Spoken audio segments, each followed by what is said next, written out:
আমরা চাই এবং বাবুগণের কাছে দাবি জানাবো দ্রুত সময়ের মধ্যে তাদেরকে গ্রেফতার করে আইনের আনার জন্য বিশেষভাবে অনুরোধ করছি।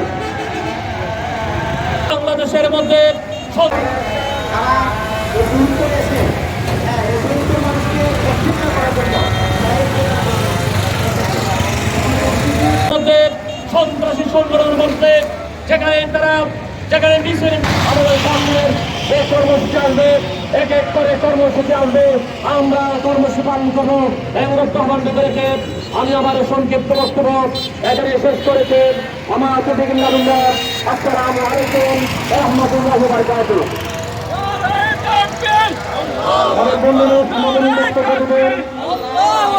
সন্ত্রাসীদের আস্তানা, সন্ত্রাসীদের আস্তানা। সভাপতি বক্তব্য দেবেন সম্মানিত সভাপতি মৌলানা রঞ্জন।